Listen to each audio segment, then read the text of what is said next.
This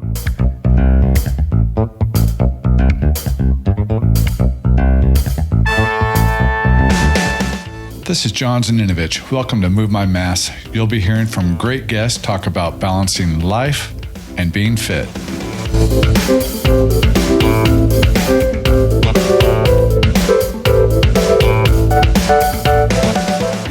Hey, Leigh, thank you for coming on Move My Mass. Thank you, John. Looking forward to the chit chat. Yeah, it'll be interesting, right? Yeah, first, before we even get into this, I want to thank you for letting Tammy and I use your body pump equipment to get us through the whole COVID lockdown. You know, my pleasure. That was a lifesaver. Yeah, I could not believe it when she said, hey, Leigh's going to let us use this stuff. Yeah, you know, it's funny because when it all happened, and I remember the feeling of going, like, shut down, like close. Right. You know, close our businesses for real. And then I thought, well, what can we do? I mean, I'm not going to be using the equipment. So we started basically loaning it out for just a deposit or something. And that went really well. And, you know, help people stay fit. Right. Especially the people that are motivated. Yeah. Like, hey, got to keep it going. You know, it's what you call pivot, you know? Right. Right. But I do want to tell people that, you know, you did let us use the equipment, and that is from Fitzone Bakersfield. Yep. Gym that you own. Yep. Run classes at, teach classes at, do all of it. Yep. And I know that's obviously been a huge part of your life, but you've gone down an addition road to that, which is you just became a functional diagnostic nutrition practitioner. There you go. It's a mouthful. Thank you. Right. Yeah. Yeah. So, tell me how you got there and what does that mean? What is that? Kind of the long journey, the fitness journey for me has been a 30-year journey. And we say Fitzone Bakersfield, but I think that most people might recognize me or my business as being Total Woman Fitness, because for about 30 years it was.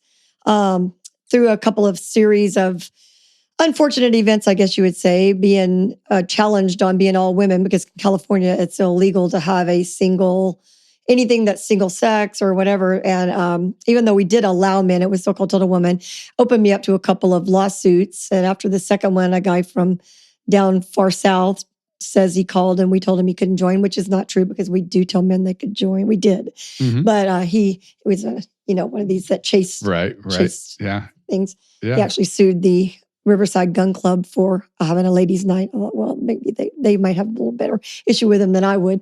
Right. But it took a little bit for that to go away. So I decided at that point, after the second time, just to go ahead and make it co-ed. And now it's Fitzone Bakersfield. So when we talk about that, I just wanted to clarify that because most people will know Fitzone Bakersfield. What is that? Yeah. So really changed over right before the shutdowns. And then I've been doing a lot of the transition throughout the shutdown. So when we are open again, it will be co-ed, but it's in the same location on Truxton that Total Woman used to be. Right. Yeah, so, I know it as Total Woman. Yeah, everybody, when people see me, I remember one of my not favorite maybe stories, but going to a Chamber of Commerce event and you'd put a name tag on, my name said Leigh Pozas Total Woman. And of course, a guy comes up to me and he's like, so nice to meet you. So is that your business or are you advertising? Yeah. Total Woman. Like, no, it's my business. Right. Yeah. So from then on, I always put fitness, Total Woman Fitness, but yeah. So it's been a long time and it's been in the community for a long time. So still in business after 32, 33 years, but just in a little different venue now. Yeah, and I definitely hear nothing but good things about it all the time. Thank you. I love it. It's nice when you love what you do. Yeah. They always say you never work a day in your life unless when you love what you do. That's not exactly true. There's a lot of days that are challenging. Yeah, totally. I can imagine. But I still do love what I do. So you asked me about the what brought me to what we could do is the functional diagnostic nutrition. Early on. And you just became certified like Monday. Yeah. Right. The official certification. Now I have several other nutrition certifications and the list of fitness certifications, I don't know how long that is. Over 30 years, a lot of fitness certifications. Yeah. So when I started, it was all about fitness really and exercise and all. And I started noticing throughout the years that people would exercise and be really dedicated and do well, but just not get results. And I thought, there's more to this. There's a lot more to it than just exercise, even though it's a super important component. And sometimes I think we overthink exercise too, because people ask me the perfect this, the perfect that. I'm like, move. If you like body pump, do body pump. If you like to swim, do swimming. Just don't overthink what's the perfect combination of everything. Right. We can make it better. And trainers, we can help you. But moving, but I thought there's obviously something going on for some of these people that are so dedicated. And then my sister, after her second child was born, had some problems that we thought might be developmental, and she quit her full-time, high-paying job to figure it out. And we got really involved in holistic nutrition and holistic lifestyle, meaning toxins and food colorings and food additives and the difference between organic food and non-organic food and the difference between processed food and real food and difference between food and not food. Right. There's a lot of stuff we eat that's not food. Yeah. And so you start thinking, and early on, I don't know if you remember this, but there was a thing called the body bug. Do you remember the body bug? I do not remember that. The body bug was the first wearable device. Okay. Long before we have these fancy things that we wear, you know. So I was involved in an organization where I was introduced to the body bug really early on, and we'd put it on our arm. It was really big, and you'd wear it around, and it tracked your movement. And then at the same time, you could log in and do all your food and all that stuff. And we went through all this, and people would come in and they would swear they logged in their food correctly, and they were wearing their body bug, so we knew exactly how many calories they were burning, and we knew exactly how many calories they were supposedly taking in, but there was a disconnect in the results they were getting.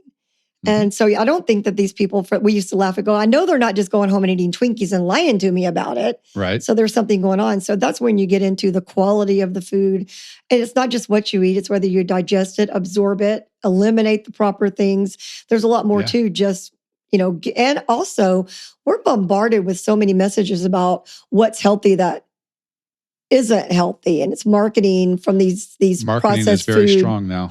Very strong, and always has been, but it seems really strong. It's very, and it always has been. It's like you don't notice a yellow VW until you buy a yellow VW, and then everybody has a yellow VW or whatever that may be. So once you start tuning in, you realize the marketing that's going on to some of these things that aren't healthy but are promoted as healthy, and you understand why the public, even if they think they're doing the right thing. Myself, once upon a time, I used to think eating lean cuisine was healthy. I shouldn't say the term, but anyway, eating healthier fast food, was healthy because I grew up in Louisiana eating fried catfish and French fries, and I mean, my idea of a vegetable was that nasty canned asparagus. So you take steps and you go better and better. So I thought when I really started looking into what was going on, I thought this is not just a matter of what they're eating, which that's part of it. It's the quality of what they're eating and what their body's doing with it. Because once we have a leaky gut or once we have a pathogen, then we're not going to absorb the nutrients. So we could be eating broccoli and carrots and asparagus and grass-fed beef and free-range chicken all we want. And if our body has a nutrient absorption problem, we still won't be getting the results that we're looking for. Right. I mean, it's better than eating a lot of processed foods. So I started diving deep into that over the years, and that just took me down the rabbit hole. Okay. And so I started off with a certification called AANC, which was the American Association of Nutrition Consultants. And then I went to one called Precision Nutrition, which is pretty much a gold standard in the fitness industry. Yeah. And it's pretty hard, but I started off in petroleum engineering, so studying and getting deep, and getting to the cellular level wasn't that hard for me, to be honest. It was what you like to do. It was interesting, and I thought, well, that's cool. And then I came across, I'm a part of this organization called the Medical Fitness Network, and I came across this functional diagnostic nutrition program, and it was like I found it. I found what I'm looking for. So does somebody? Silly question, probably, but does somebody need to have symptoms of any kind to come to you to get? Oh, no. No. Or is this something that anybody should go get performed on? Anybody can come to me with, if they just want to feel better. Yeah. I mean, you could be an athlete and feel like you're really doing pretty good, but you want to perform better. You can really be having a lot of indigestion and heartburn and bloating, or you can, feel sick. I mean, what functional diagnostic nutrition practitioners do is look at the body as a whole, rather than separate it into its parts. So I like to use the analogy of a tree, and I'll use my own here. It's kind of funny, but when we look at a tree and the tree's leaves aren't doing well, let's say we have some leaves that are turning brown and some leaves that are spotted and maybe some leaves with bugs on them, we don't start treating the leaves and hope the leaf's going to get better and not fall off the tree or tape it back on. Right. We start looking at what's the problem with the tree, and you get to the root of the tree and up the trunk and, everything, and you treat that way. I consider the root of our body really our microbiome, or that's our gut, our small intestine. So we kind of start there and let let's heal the leaves by fixing the whole tree. So when someone comes to me and says, I have gas and bloating and I don't go to the restroom very often or whatever that may be, I don't start by telling them, here's your supplements to heal that. Because we're not going to heal that. We're not going to treat that. We're going to look at what other problems the person might be having. We're going to do a lot of intake forms where you're grading yourself on how well do you sleep, how often do you go to the restroom? And it's long, a lot of questions. Are you depressed? Are you anxious? What have you had a major event in your life? What's all these things that are going on? And then we can start to run with the word functional and the functional diagnostic nutrition is that in diagnostic is I can run labs. Yeah. So we can actually run a lab and find out, is there a pathogen? Do you have maybe H. pylori or a Giardia? Do you have a bacteria in your small intestine or in your gallbladder? Do you have blockage? Do you have drainage problems? Do you have a leaky gut? We would run an intestinal permeability test to tell us whether things are leaking out of your small intestine and getting into your bloodstream, which at that point, when you have particles in your bloodstream that shouldn't be there, your body thinks it's an enemy and it starts trying to fight it. Makes sense. So you get an inflammatory response, which can manifest in a lot of different ways. It could be eczema. It could be bowel distress. It could be a lot of different things. And your reaction and my reaction might be completely different. So is a big part of what that program would be, food elimination program? Where the really good thing about it, if someone's willing to do the labs, obviously we could do food eliminations, and that's effective. It's difficult for people to do that and then start introducing one at a time and keeping records and realizing, was it the pasta that set me off or was it the popsicle? I don't, whatever it might be. Right. So yes, we can do that, but there is a very simple test to do, which is your food sensitivity test. And you just go to the lab, draw some blood, we send it in, and we can find out what you're reactive to. And there's a big difference in what you're reactive to and what you're allergic to. Okay. If you're allergic to peanuts, you're allergic to peanuts. You go into anaphylactic shock, you carry around an EpiPen, you ask every restaurant, you make sure there's no peanuts in it. That's allergic. But being reactive or sensitive to something, you're not going to get necessarily that type of reaction. And depending on how reactive you are, you may not get a reaction that you really know. So if you were going on an elimination diet, I'm going to use watermelon, for example. My son's reactive to watermelon. His mouth feels fuzzy, he says. He feels fuzzy, but he's not allergic, but he's highly reactive. I love watermelon. Like I said, I grew up in Louisiana. Watermelon's a healthy, people think it's too high in sugar, but it's got a lot of water. It's got a lot of vitamin A, kind of similar in nutrition structure to a tomato, actually. But no joke. Yeah, but I had no idea. I always reacted to it. My son's very reactive to it. I did my food sensitivity test, and I'm reactive to watermelon.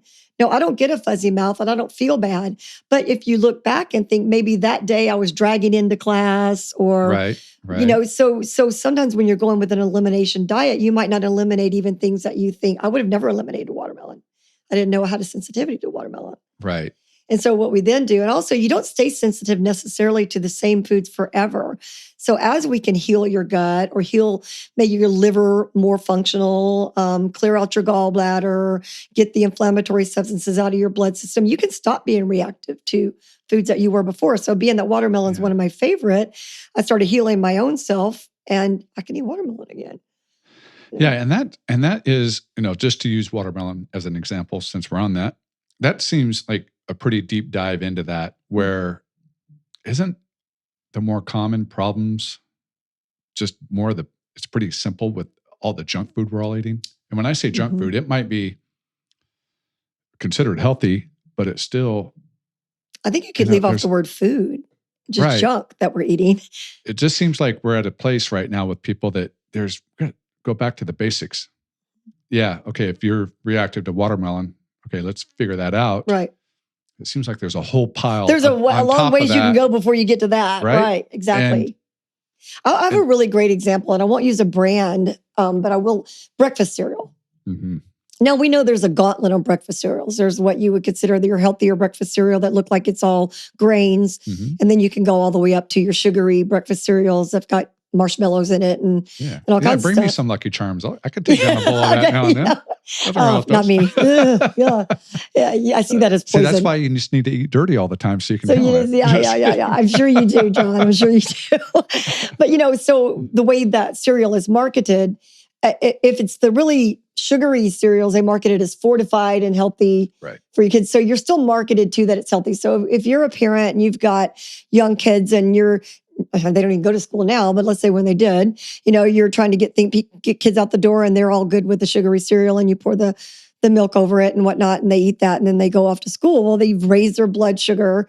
They're all hyped up. And by the time they're 2 hours into school, they're crashing, just like we would if we ate a Snickers bar, a candy bar or whatever. Mm-hmm. So you're going to get that same reaction. And pretty much I wouldn't have to do a lot of convincing of someone to convince them that the sugarier cereals weren't Cocoa Puffs or whatever weren't the healthiest option. People would, they still think it's okay because it's marketed to, but some of the other cereals that are marketed as heart healthy and blah, blah, blah. If you go back and read the label, there is not a whole food in that cereal. And those cereals are doing the same thing to your blood sugar basically as the sugarier cereals. The only difference is the sugarier cereals have more sugar and more calories. Yeah. But your body's getting the same effect and it's not really getting nurtured and nourished. And yet we are marketed to that these products are healthy. So if I was going to take an individual who had a family and say, tell me a little bit about your diet, 90% of the time they're going, well, we eat really healthy. And so I always nod. So I'm great, good. I'm glad you do. But I just like a little more detail on a general day. Large part of the population thinks that if they're eating at home, they're eating healthy. True that too. Yeah. It's not from a restaurant or fast food and it's healthy. And I call things sometimes a better bad choice. Right.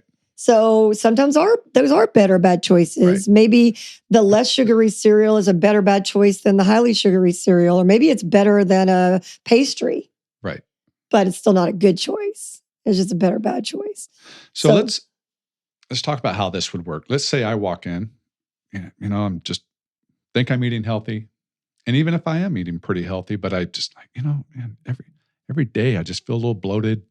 Or, I come into you and I'm John Zaninovich. I walk in to see you and how do we start? What would happen? First, that's a great way to ask it, John. We would have a conversation somewhat. Like, tell me a little bit about your bloating and about that and all that. Then I would send you what I call intake forms. Okay. And you score yourself on a scale of 1 to 5 on all these different questions on 3 different forms. And my form basically sums up each, let's say neural.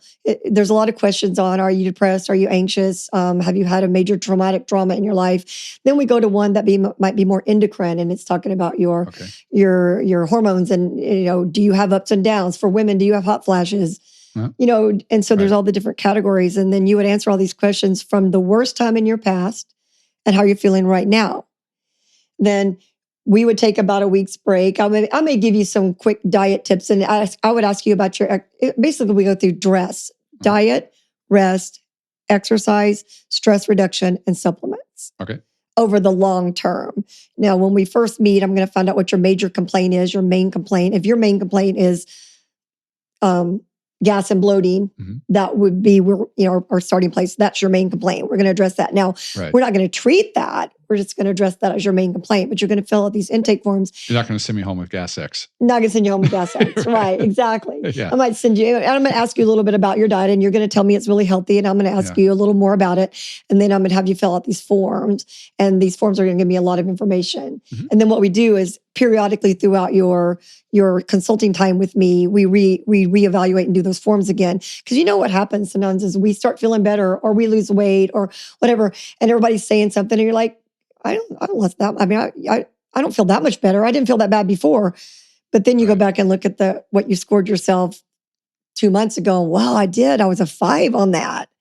And I'm not anymore. So that's basically, I would start you with an interview and having you fill out my intake forms and maybe start with a little bit of diet and exercise kind of talk. I would find about how much stress there is in your life and all that. Then when we meet again, I would suggest certain labs that you would run, which like intestinal permeability, gut pathogens. We run a stool test on that. Yeah. We might do, there's a test for like what metabolic type are you? And I think you'll find this pretty interesting. I could go on forever about it, but that's okay. Keep going. Metabolic types, there's a couple of types. There's a fast oxidizer or a slow oxidizer. Mm-hmm. So, some people can thrive, let's call it, on a vegetarian. There's a difference in vegetarian and whole plant food diets too, because a vegetarian can eat Cheetos, but a whole food plant-based. But some people can thrive not eating any animal products. Let's put it that way. Other people don't thrive not eating any animal products. And there's quality of animal products too. But a fast oxidizer is someone who's going to burn through things really quick.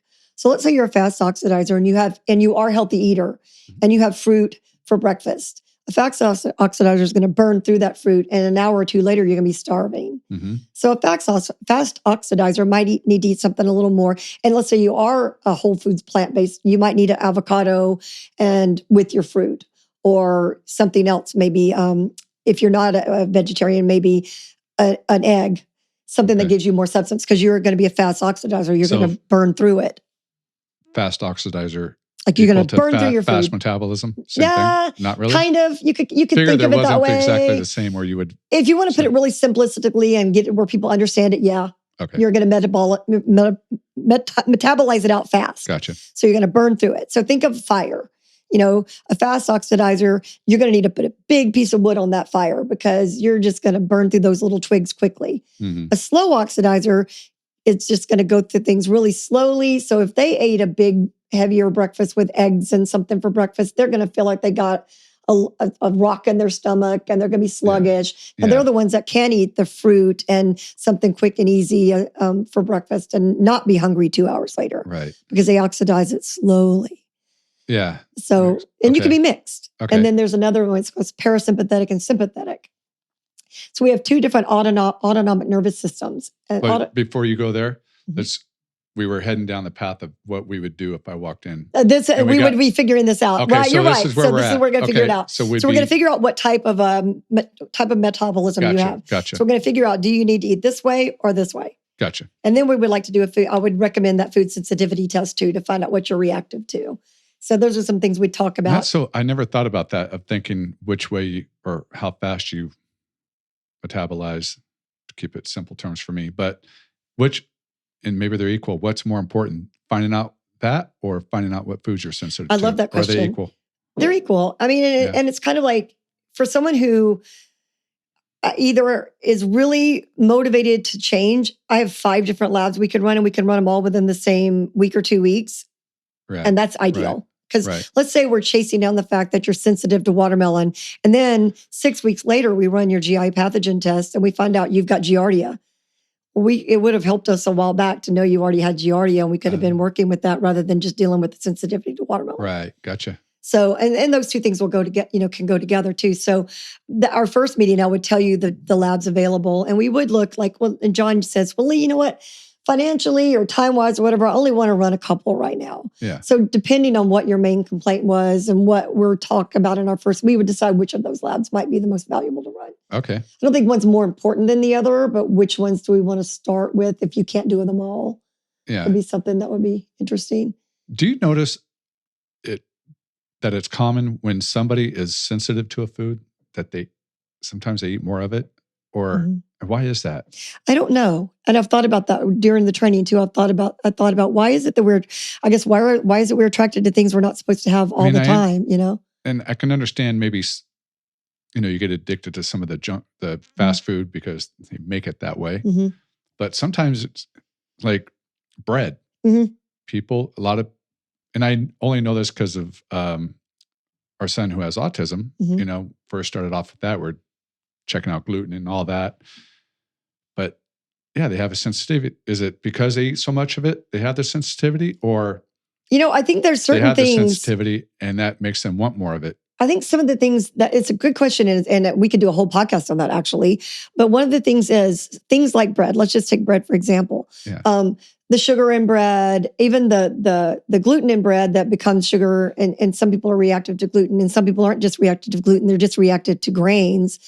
So, there's a lot of different levels of what people are reactive to, but they can be excitotoxins and they excite the brain. So there's been kind of a parallel taking sugar And basically, when you're taking grains, they turn into sugar in your body.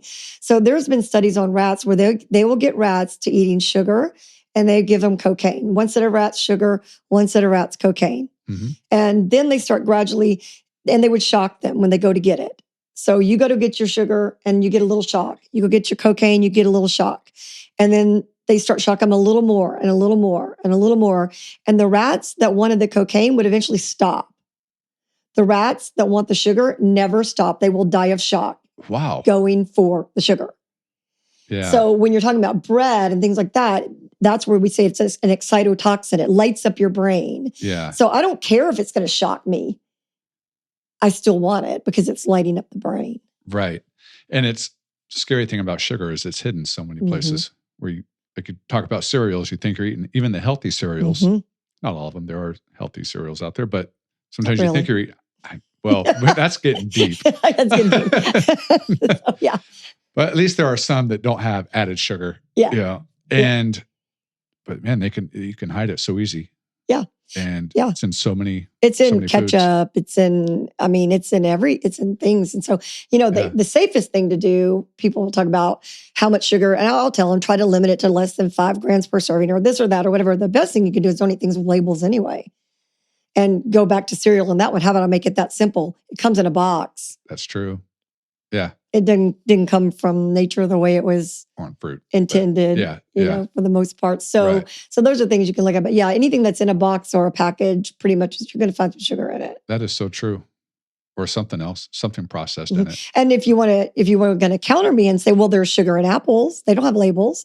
There is, but it comes in nature's nice little package with all the vitamins, minerals, phytochemicals, everything you need, plus the fiber. So when you're eating that apple and you're getting the sugar in the apple, the natural fiber and the pectin and everything in the apple is slowing your blood's response down. So you're not getting a blood sugar spike the way you would if you were eating sugar or apple juice, something taken out of its natural form. You're not getting the whole thing together. So when you're eating the apple, and I love the list of things not to eat, and bananas are always on it, because they're high in sugar and they're this and they're that. Why don't we just take the cupcakes out, leave the bananas in there? I'm not really quite getting that one, Let's keep it simple. Let's keep it simple. A banana, if you ate bananas all day long, there would be a problem. But a simple banana is, for most people, and we're not talking about diabetic, and we're not talking about sugar, but even then, you're eating a food with the fiber in it. So, they're not as they're not the same thing as sugar. Right. I mean, some people with with diabetes and whatnot need to watch how much fruit they eat at a time and stuff like that. So that's a different conversation. Right. So there's so many hot diets now: carnivore, vegan, keto, paleo. What am I missing? Oh gosh, I'm sure there's a lot of them. Those are the ones at least I hear about all the time. No, the grapefruit either, this or that, whatever, What are your thoughts? Again, I go back to what we were talking about earlier about finding out your metabolic type. So what for me, for instance, I'm a mixed oxidizer. So, and then I'm also a mixed parasympathetic, sympathetic, which we started to talk about, but it's another thing. So what I need is a little bit of good quality, probably animal protein and some good quality fat with each meal, because I'm going to burn through it pretty quickly. But I also can benefit from the fruits and vegetables that are more quickly oxidized too, because I'm a mixed oxidizer. So what we would find out from someone who, let's say someone is a slow oxidizer and they are a paleo. Yeah. It's not working for them. You might be coming to me talking about your gut carrying on and you're being really healthy and you're eating paleo. And I'm like, well, that's really good. And you show me your list of food that you're eating, and you're eating a whole food diet and you're eating paleo, but your body's actually not thriving on that diet because it may need more slower or faster oxidizing foods. So I do think when any diet that's going to take you back to a more whole foods base is going to be, even if it's not your perfect metabolic type, it's going to be better, obviously better than eating anything that's coming out of a box. The less stuff you eat out of a box or a restaurant that you drive up to get your food in and things like that, the less of that you're eating, no matter what type you are, the better off you're going to be. So true. So paleo, keto. No, keto, I'm not going to get into a whole long discussion about keto. There are applications for keto for getting into a ketonic state. A lot of with brain dysfunctions. There's a lot of epilepsy. A lot of people there's a lot of promise with keto in certain instances. Yeah, because the brain responds. The brain can run on fat or sugar. So if we can have the brain using the fat properly, so people with brain injuries, some autism, some epilepsy, things like that can benefit from a ketonic type of diet. Other people can benefit on a ketogenic diet to lose weight a little bit, but here's the problem. Even though it sounds great at first because you get to eat all this fat and everything, I know. We all want, like you said, the bread or something else later. And if you're trying to stay in a state of ketosis and you eat a bite of an apple or drink a sip of wine, you're out. Oh, yeah. So all that stuff that you just ate just became fat. Right. If you're going to be on a ketogenic diet, you better be really dedicated to that. And it's so fun to watch. Not fun. That's the wrong word. Yeah, I'm going to say it. It's fun to watch people that will eat it. The hamburgers wrapped in bacon. Well, because it qualifies. Yeah. Yeah, it's really tough. You took out the bun, so it's you're really healthy. Tough. Yeah. And there's clean and there's dirty keto, and you can get into all that stuff. So I think there are applications for a ketogenic diet. I don't think in most cases that would be a long-term direction I would send someone, and I would tell them if they wanted to do it short-term, then they need to look at it as short-term and be very dedicated while you're doing it. Because the minute you go out with your friends and they order you that glass of wine, you just slipped out of ketosis. Yeah. And then all that effort and eating all that bacon wrapped stuff. All that just went off that lane over here to this lane. It was heading down a good one. And now you just put it right in the bad. Yeah. And it's going right to that belly. Yeah. Yeah. Or the butt. Right. Or yeah. And some would argue that at least they could choose where it could go. That might be where they put it. That's right. Yeah, that's true. You can't choose where it goes. That's true. Never goes where you want. No. And also, a discussion that I would have with people on the type of diet that they're having. If you're not a plant-based, totally plant-based diet, which I am not, it's really important to get good quality animal food. Mm-hmm. So it really is. It's not a joke to say you get free range and to get, grass-fed because, okay, think about this. All of us living beings have fat, and we store our toxins in our fat. Okay.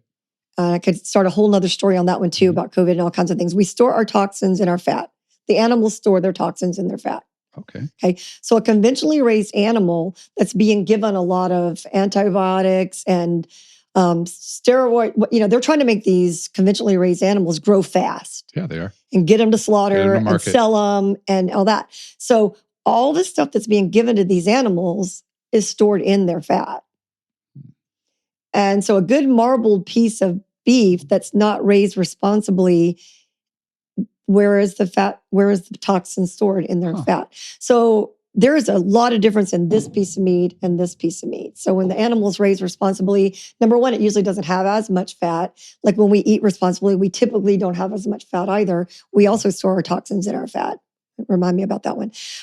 So it's important that you're getting a good quality animal. And when you are getting a good quality animal, you don't have to be so careful about the fat in that animal, because the problem with the fat is not fat necessarily. And there's an argument to that. You're going to have people argue about cholesterol, and we can argue that too. But the good quality fat, a good quality marbled piece of meat with good quality fat, it's going to be fine, because the problem mostly is the toxins that are in that fat, not the fat itself. Now, I'm not saying cut off that big piece of fat on the end and just chew it all up, but but that kind of thing. And then same thing with the free range chickens that aren't shot up. The chickens that are conventionally raised. You see these chicken breasts that are this big. They look like turkeys. I say they're chicken boob jobs. They're right. And they're continuing to get bigger. Yes. Yeah, chickens aren't that big. No, they're not. So when a chicken breast is that big, it's not. It's been enhanced. Right. So same thing with a real chicken. When you're eating the real chicken, you're getting a whole different quality of an animal and the eggs they lay and all that. So you really want to look and spend the money. And I know that, you can choose to spend the money on a higher quality food, or you can spend it on drugs and doctors. So true. One or the other. So you might pay, let's say $1 more a pound for a really great quality piece of meat, or spend thousands of dollars later getting your bypass surgery. Yeah. I choose better meat myself. Right. But, so true. So back to toxins and. So the toxins in the fat too, even with people. So A, D, E, and K. So ADEC. Those are fat soluble vitamins.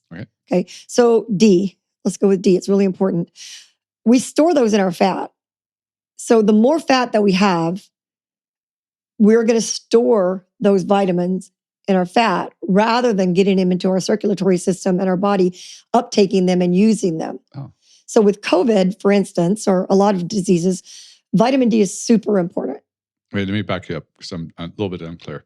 So if you're a heavier person with more fat, you're storing them.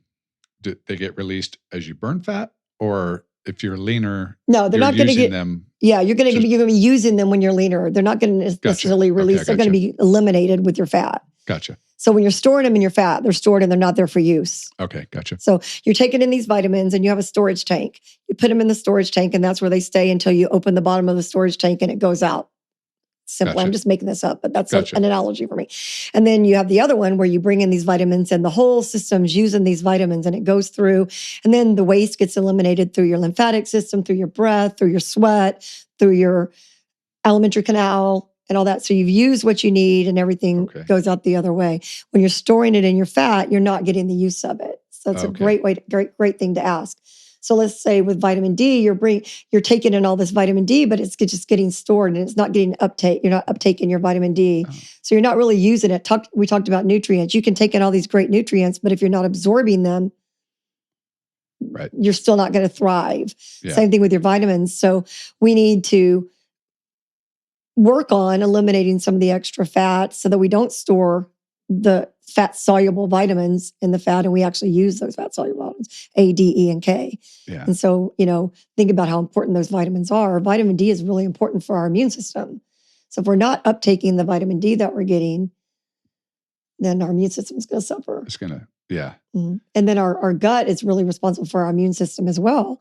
So about 80% of your immune system comes from your gut. So if you've got a leaky gut and you've got extra fat, that's two whammies too. So you can bring in the healthy food and you're still not going to maybe, and so you're a little bit inflamed, you're a little bit or a lot inflamed and your immune system's not working that great and you don't have the vitamin D to convert. And yeah. Oh yeah. This stuff interests me so much. And yeah, we can make this a 5-hour podcast pretty easy. Yeah, exactly.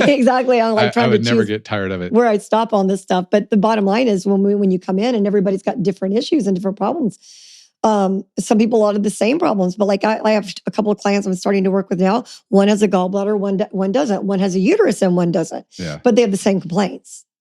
Okay. No, am I going to treat those two clients the same? Am I going to guide those two clients to self-treat themselves the same? Right. Absolutely not. The one without the gallbladder is going to hold different line of action than the one that's got the gallbladder but doesn't have a uterus. So yeah, and it goes back to the beginning of this when you mentioned you're in class, you're teaching class, or you own the gym, or you're witnessing people working out. And you're like, okay, they're working out, maybe not getting results. And that's super important. Mm-hmm. And you just went down the right road. But you're seeing a lot of people. I mean, how many classes are you teaching? I've seen a lot of people over the last 30. I've been in this business for 30 years. I sometimes can't even believe it, 30 years. Right. But, and over the years, I've seen so many people with so many different, with Volkswagen training, there was times I had 200 people at a time. Right. In one run, and seeing what I started doing was talking to people a lot about what they're eating and the response to stress, or, sometimes people are over-exercising because exercise is stress. Yes. And that's a really hard thing, especially when sometimes I own a gym and I teach fitness and I tell someone they need to back off. What? You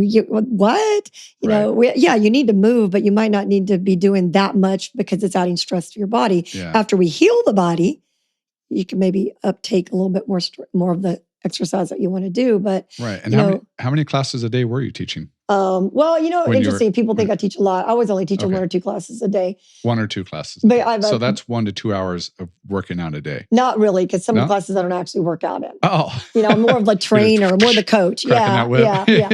Sometimes it was actually a struggle for me to get enough exercise in because I was so much time being the coach. Well, that's where I was headed with the question is, a lot of times, like when I was in college, I started working at a gym. Just, I'm going to get free membership. I'll work out all the time. I worked out less. Well, initially, and then I got back into it. So I was just asking the question. Yeah. Is it harder to stay motivated? Yeah. It's sometimes a struggle for me too. Yeah. Right. Imagine that what you do all day, then you're supposed to do to yourself too. Like if you worked in an office all day, do whatever, and then it was imperative for your life that you did more of what you did in the office all day, it's sometimes tough, Yeah. So I would always try to schedule at least one class 3 times a week, at least 3 times a week, like spin, where it does involve me having to get the exercise with them. Because when you're teaching spin, you're on the bike. Yeah. So I would always try to get that in a little bit. COVID's actually been a good thing in that regard for me because I've been doing more small client, working in small groups, and I actually do get to exercise with them often, and then taking the dogs out running. And I think another thing about exercise that people don't realize too is you really need variety. Yes, you do. You do one thing too much, and you're going to get injuries, and you're going to get. And it doesn't have to be the same actual like triathlon training. Mm-mm. Yeah, you're doing 3 different things, but it's too much of the same motion. Mm-hmm. Your muscles are going in a straight line in every single one of those events. Instead of there's no side to side movement at all, and you can get issues. And people don't realize too, like let's say you're a runner. This is the best one, and especially when I was training the Volkswagen teams for running and stuff. If all you're doing is running, you don't get to be a better runner by just running more. Right. You're going to get shin splints. You're going to get plantar fasciitis. You're going to get some knee issues. You may even get some orthopedic issues. You may get some back problems. Just running. You're going to be a better runner by incorporating strength training, incorporating flexibility training, incorporating some mental training. Right. And even aqua, I took a lot of my running because they wanted to run every day. And I said, you guys, you're going to hurt yourselves, So I started taking them into the pool because you can get the non-impact, and that really, I was cutting a lot of time off people's miles, having them do sprints, not touching the bottom of the pool, holding that equipment. Resistance. Yeah. So they could work with the legs going really, really fast, and your muscles have memory, but they weren't hitting anything. Yeah. So, I think that sometimes people don't realize you get in something that's your favorite, and that's what you want to do, just like eating and anything else. You become efficient at it, for one. Doesn't hurt quite as much as it did when you started. Yep. So your body's like, all right. So you're getting both. You're getting the workout in, but you're also you're getting the workout in, but it's the efficient way. Yeah. And we all like to do things we're good at, right? Totally. So what's your favorite workout? I really love spin interval.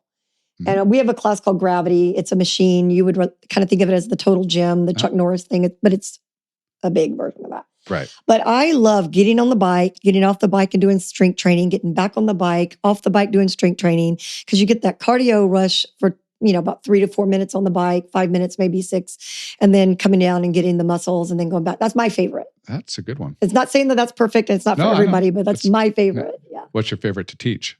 That. Same one? That's my favorite to teach. Yeah, right. I like that a lot. I like teaching gravity, spin. I like teaching period, actually. I like teaching anything. I don't think that I understood that was going to be my path when I was studying petroleum engineering, that I was going to like to teach people things.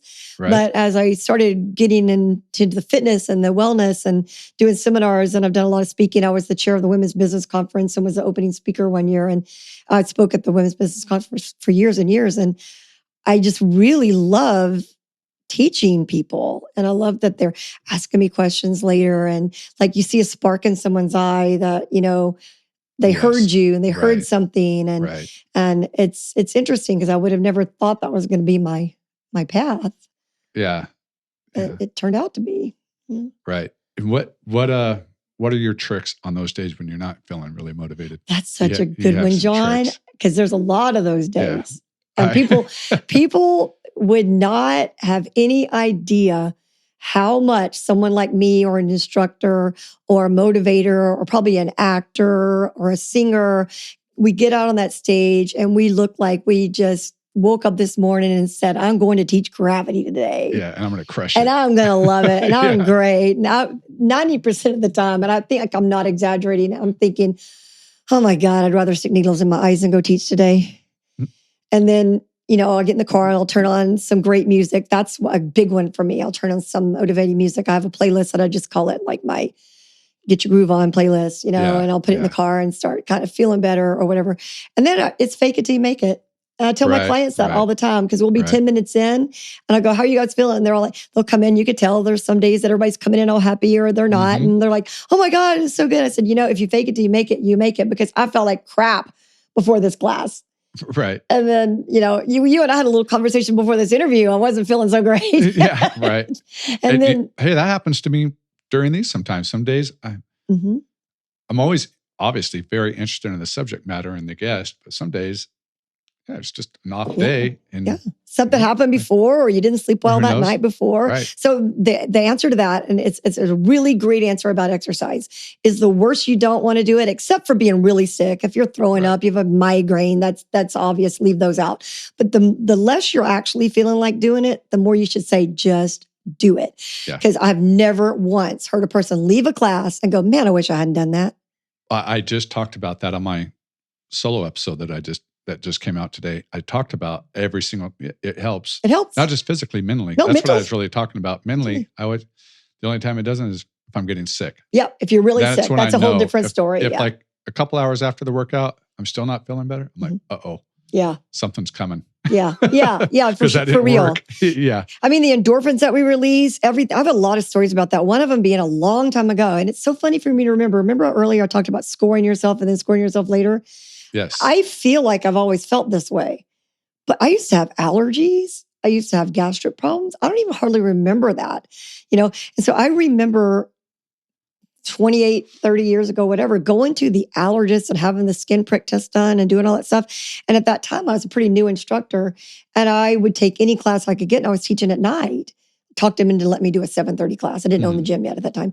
And I'm doing this 7:30 class, and I told the doctor, I said, it's really weird, because when I teach at night, I'm not telling everybody to work out at night, but for me, when I teach, all of a sudden I sleep well and I'm not sneezing and I feel better. And he said, well, the endorphins and the hormones that you're releasing exercises are what we're trying to give you. Yeah. So whatever time of the day you're teaching, my point was at that time, I noticed that after I exercised, I felt really good and my allergies went away. Mm-hmm. And he said, yeah, that's what we're trying to give you. So you think about inhalants and steroid inhalants and all the things that we're trying to take to relieve ourselves. That's what we're getting with exercise. So true. So, you'll feel better. It even works with me when I have head colds. Just a head cold. Just a head cold. Goes in my chest. I don't work out. Exactly. But if I have a head cold and I work, it's like you took a decongestant. It's like it took a decongestant. Yeah. That's way better. Yeah. So, that's the truth. So really the key is just mentally knowing that you're going to feel better afterwards. Yeah. Just knowing that you're going to feel better afterwards, and you make yourself go. And like I said, it's one thing, I think of it in two ways. Like being the instructor, sometimes I don't have a choice to go, but sometimes I do. I could call a sub. So I usually have to make the decision, just go, you'll be glad, just go. And I tell that to the students too. Just make the decision to go. And even tell yourself, sometimes I'll play a game with myself. Let's say I don't have a class that day, or I'm in Arizona visiting my son or something, and I really want to get some exercise in, but I'm just not in the mood, and it's almost happy hour or whatever the occasion is. I'm like, well, I'm just going to go 20 minutes. Right.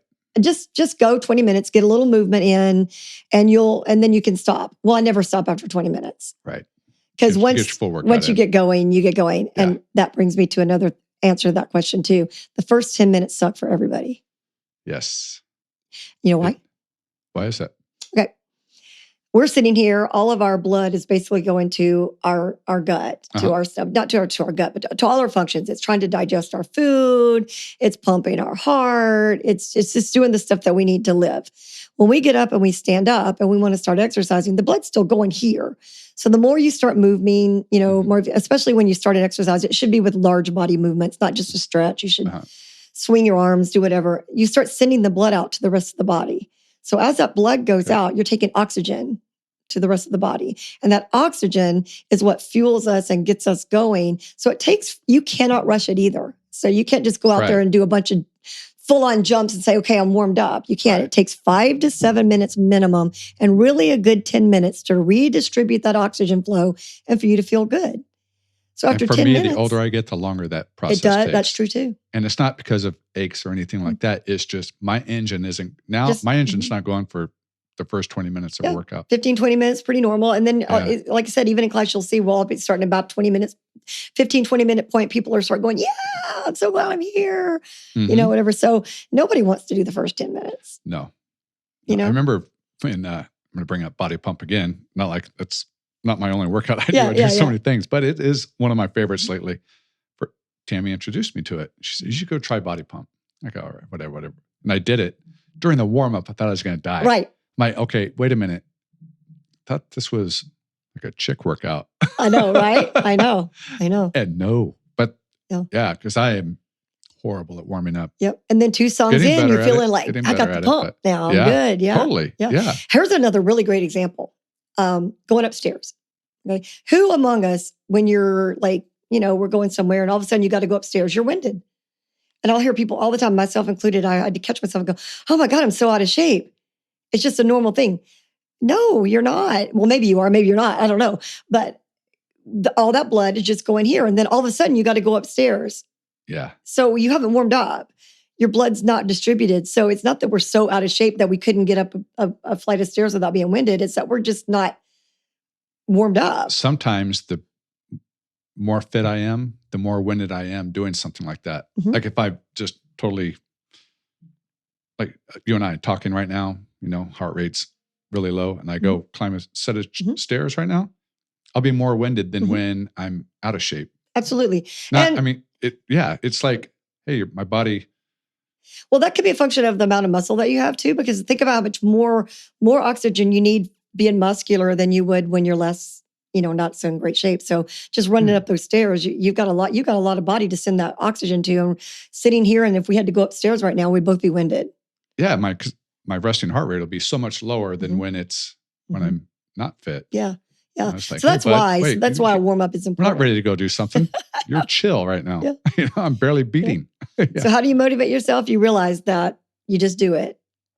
Right. You just do it and you'll be glad you did, and you'll be glad you did. So the worse you don't want to do it, the more you ought to go do it. Yeah. So I've been asking this, as we wind this up, I've been asking my guest, what's your biggest challenge facing you tomorrow to work out? How are you going to get your workout in? Are there any challenges? I think we all go through ebbs and flows. And right now I'm in a really good place too, as far as my own conditioning and doing the functional diagnostic nutrition training really made me focus in on myself too. That's a good thing about doing training. And I'm always trained. I continue education all the time. I have so many certifications. I don't know how long it would take to list them. And that's a good thing. But I think no matter what you're doing, and everybody should know this too. No matter what our profession is, people look at us. I have my ebbs and flows too. Right. We get better. We kind of taper off. We may get better again. So when you're in a better place, it's a lot easier because I kind of have my week planned and I know what I'm going to do. I'll tell you what my challenge tomorrow is going to be is I'm driving to Phoenix.